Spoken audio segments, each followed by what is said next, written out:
when it comes to inflation in particular, let's talk about what it means for you and how you're running your business. Yeah, that's a great point. Well, Ghost Tequila is a on-premise brand, which means most consumers drink it in a margarita, a spicy margarita, what we call perfectly spicy.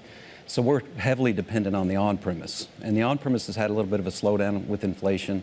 We've seen kind of less drinks when people go out. They may go out a little less frequently and only have one drink instead of two or three, you know, with Ubers and drivers and all the responsible things, of course.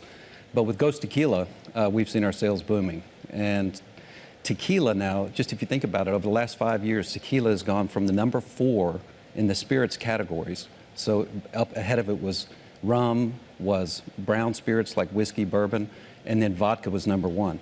Since then, as of today, tequila is the number 1 category within spirits.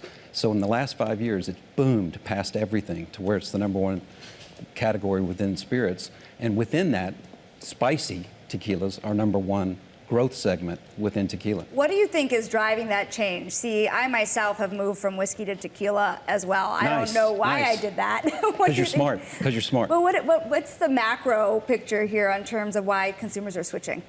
Well, I mean, I think spice is a macro consumer trend right now. If you look at all the consumer packaged goods companies, look at Wendy's, Chick-fil-A, all these guys have a spicy variant option. So even Coca-Cola came out with a spicy Diet Coke or spicy Coke. So spicy is everywhere. And with Ghost Tequila, like within all the spicy tequilas, most of them are jalapeno or real vegetal type spicy. With us, we use ghost pepper. And ghost pepper is the most premium pepper to use for spice because it's a complex spice, meaning it just accents the drink. It doesn't overpower like a jalapeno does. Jalapenos are all great liquids, but they tend to be a kind of a one drink thing with just jalapeno.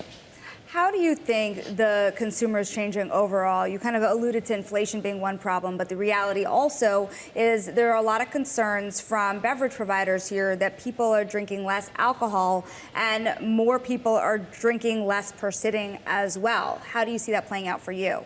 Well, that's a fact. What you just said is a fact. And some more headwind that goes along with that is Gen Z, the moderation trend. You know, the dry January, dry February that kind of has really grown to a life of its own. So the moderation means you got to compete more as a brand owner. You have to compete more every night of the week. You know, when you're out there, you can't just be, you know, 2 and 3 margaritas on a Thursday, Friday, Saturday night. We want to be consumed every night of the week, given the moderation trend. The inflation, which complicates things, the inflation thing, you know, when they go out, people are having less drinks. With Ghost, we're priced right. So we're $30 to $34 on the $7.50 if you buy a Ghost in a package store. We just came out with a Reposado, which is awesome, which is more of a sipper, kind of ranch water thing, which is a number 2 drink within tequila.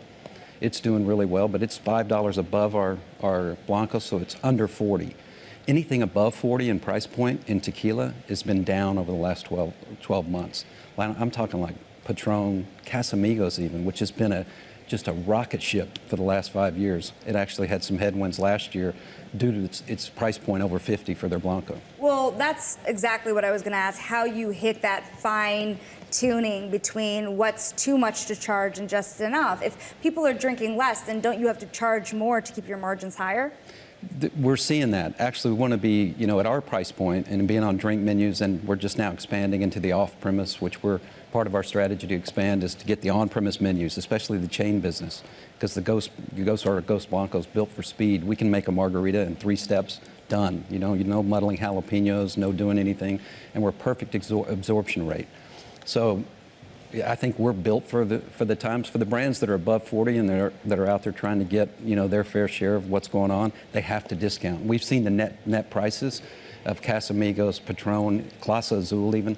They've gone way down, $5 to $7 below what their previous net promoted price was. You know, it's interesting. You have a long history in the beverage business, from everything from Red Bull to Molson Coors, and now and now you're in the tequila business. You know, what's the biggest difference from what you're doing now to the other types of beverages that you've really overseen the distribution and sales of and creation of?